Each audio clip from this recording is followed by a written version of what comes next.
O personagem que se tornou o que mais odiava, né? Já venho falando sobre esse vídeo há algum tempo e hoje finalmente chegou. Bora ver. Depois, amigo. Então tá.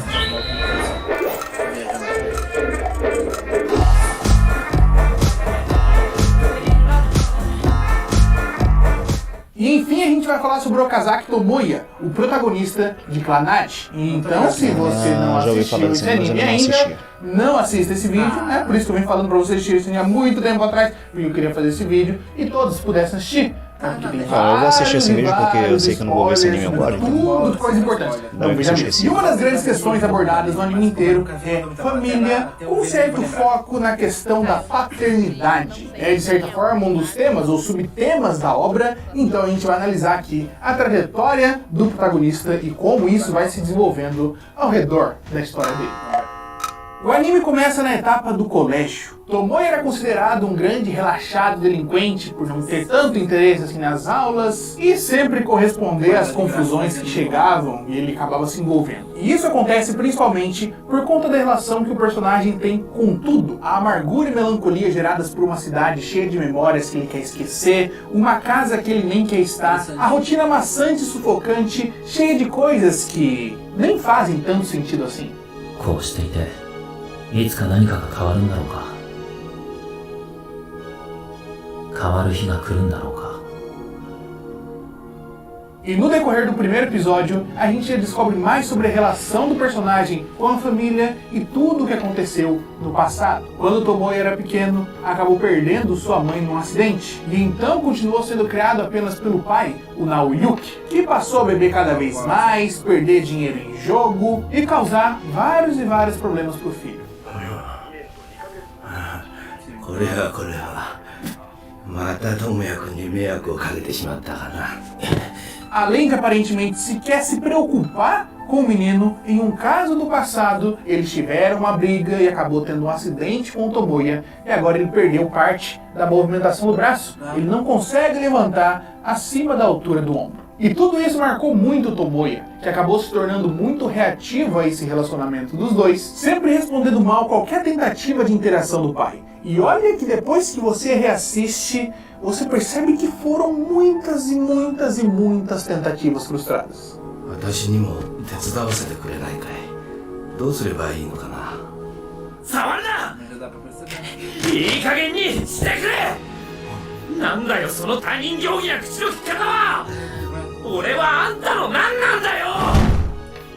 Essa relação terrível fica ainda mais evidente por conta de algumas histórias que são contadas no meio da jornada, todas, de alguma forma, relacionadas à paternidade. Os pais que morreram e ao invés de salvar um documento científico importante que ia contar a verdade sobre a existência de mundos paralelos, acabaram optando por salvar um urso de pelúcia, um presente para sua filha. Ou até mesmo a relação super saudável com o pai da Natsa, que é um cara 100% presente em casa, brincalhão, engraçado, participativo e acaba tornando aquele ambiente totalmente acolhedor. Um homem que no passado, por conta do nascimento da sua filha, acabou deixando todos os seus sonhos de se tornar um ator para trás, para poder cuidar da saúde da filha. E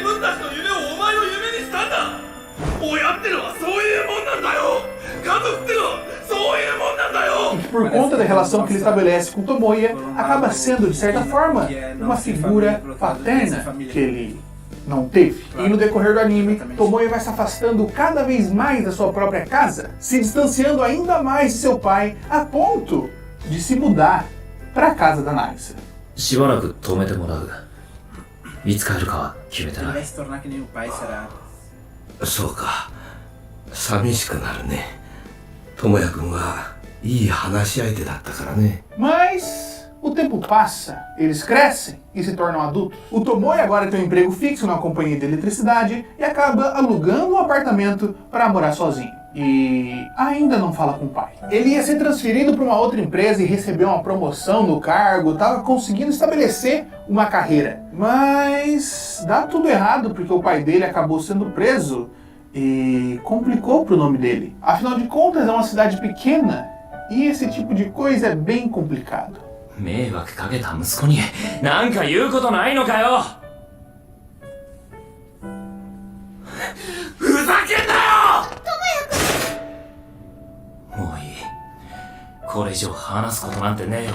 Tomoya fica completamente arrasado. Pensa em se mudar de cidade, abandonar todo o passado, todas as coisas que poderiam relacionar ele ao nome do pai, mas acaba sendo impedido pela Nagisa. E depois disso, o relacionamento dos dois se intensifica ainda mais e eles se casam. A Nagisa é uma das grandes forças e razões para o protagonista conseguir seguir em frente, mesmo com esse fantasma do passado sempre voltando para assombrar de vez em quando. Enfim, ela engravida, mas como tem uma saúde muito frágil, é uma gravidez de altíssimo risco. E até que o inevitável acontece. Numa cena belíssima e intensa, após dar à luz a pequena Ushio, a Nagisa não resiste e morre. E é nesse instante, por causa disso, que o mundo do Tomoya quebra mais uma vez. Uma cidade cheia de memórias ruins, voltar para uma casa que ele nem quer estar. Ele tentava esquecer o que tinha acontecido, ficando até muito tarde no trabalho, longe de casa. Nas folgas passava o dia bebendo, fumando, gastando dinheiro apostando em máquinas de joguinhos, buscando em qualquer coisa uma razão maior para viver, ou apenas tentando amenizar a dor. 俺があいつに出会ったこと、付き合い、結婚したこと、そして子供を作ったこと、その全てが間違いだったと。 Então, gradualmente, ele se tornou quem ele mais odiava. Uma vez, foi um adolescente que detestava o pai por conta da relação totalmente desestruturada entre os dois. E agora, ele é o pai. Mas não apenas o pai que tem uma péssima relação com a filha, mas aquele que sequer teve a coragem de criá-la e deixou a menina com os avós maternos desde o nascimento. E bom, já se passaram 5 anos. Mas o Tomoya continua mantendo distância, cortando relações, não querendo nem ouvir falar da Nagisa nem da Ushio, porque isso trazia muita dor. E um dia, depois de ser praticamente forçado a ficar junto com a filha, eles passaram alguns dias juntos. E é uma relação totalmente estranha. O Tomoya não sabe como se comportar perto da menina, ele não sabe que tipo de coisa ele tem que fazer, o que ele tem que falar. Ele parece distante e deslocado naquela situação. ママのこと教えて。早苗さんに聞けよ。聞いても教えてくれないから。俺から聞けって。 Então eles foram viajar e no meio do passeio o Tomoya acaba encontrando sua avó. Ela queria falar sobre o filho, o Naoyuki, e tudo o que aconteceu muito tempo atrás. O pai do Tomoya já foi jovem no passado, cheio de sonhos e alegria. E isso foi se perdendo pouco a pouco a partir do dia que ele perdeu uma pessoa muito amada. A morte da mãe do Tomoya abalou totalmente as estruturas da família e para poder sustentar o filho, Naoyuki passou a trabalhar muito mais, tendo menos tempo para o filho, menos tempo para si mesmo, menos tempo para conseguir viver normalmente. E junto com isso sofria com a falta da pessoa que ele amava e não tinha estruturas para conseguir tampar esse buraco na criação do Tomoya. Então, para amenizar a dor do cotidiano, ele começou a se afogar na bebida. Teve muitos problemas com o trabalho, problema com o desemprego e acabou entrando em desespero e começou a apostar em jogos de azar com a esperança de conseguir algum dinheiro e dar uma vida digna para o filho. まだ絶望するわけにはいかなかったのですよ。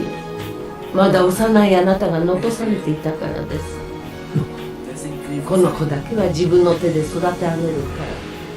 E nesse momento, Tomoya notou como as coisas eram. Lembrou das pequenas coisas que seu pai te deu, brinquedinhos, lanches, o pouco tempo que passavam juntos brincando. E agora, como adulto, ele entendia que tudo aquilo foi muito difícil. A perda da esposa, responsabilidades profissionais, dificuldades financeiras, criar uma criança. Nesse momento, ele não era diferente do pai que tanto odiou. Na verdade, se via como pior, porque ele sequer teve a responsabilidade de criar a própria filha.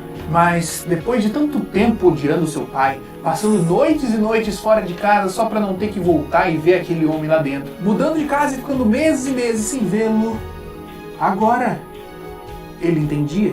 Então usou isso de inspiração para tomar as rédeas da própria vida. Passou a criar a Ushio, desenvolveu uma relação próxima entre os dois e começou a lidar e tratar das próprias feridas emocionais, porque tinha uma terceira pessoa que estava sofrendo com tudo isso e não tinha nada a ver com a história inteira.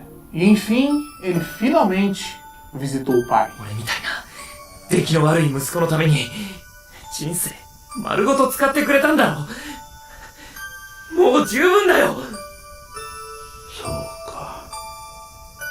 いつの間にかやり終えていたのか。 O tirou daquele quarto sujo, escuro, cheio de bebida jogada pra lá e pra cá. Esfregou suas costas e no final apenas agradeceu, apesar de tudo, porque agora ele entendia. どうした友也。どうして泣いている。 Eu não acho que Clannad coloque alguém como culpado ou inocente nessa história, porque afinal de contas, isso não importa. O que importa são como as pessoas ali envolvidas se sentem. Mas aqui, um sentimento se destaca, que é a compreensão. O Naoyuki compreendia a rebeldia do Tomoya quando ele era adolescente, porque sabia que não era um belíssimo pai. O Tomoya adulto compreende a inconstância e responsabilidade que o pai teve durante a vida inteira, e ele até mesmo tinha repetido muitas dessas coisas, e isso de forma alguma faz com que grosseria, violência, abandono, todas essas coisas negativas sejam justificadas. Jamais. Mas eu acho que o importante é como as pessoas, os personagens, reagem a essas situações. Tomoya entendeu seus próprios erros, e os erros que antecederam tudo isso, e agora ele sabe que não pode deixar essas coisas simplesmente refletirem em outras pessoas. E depois de refletir e ver algumas situações, ele percebeu que todo mundo ali é humano. Tanto as pessoas erram, quanto as pessoas são passíveis de cometer erros, e muitas vezes cometem esses erros sem sequer ter noção do que estão fazendo. Por mais que tenham pisado no seu calcanhar, você não pode pisar no calcanhar da pessoa da frente. Então, além de aprender a perdoar, a gente tem que aprender a pedir desculpa também. E no final, é essencial desenvolver empatia para conseguir enxergar os próprios erros e, enfim, parar com esse ciclo.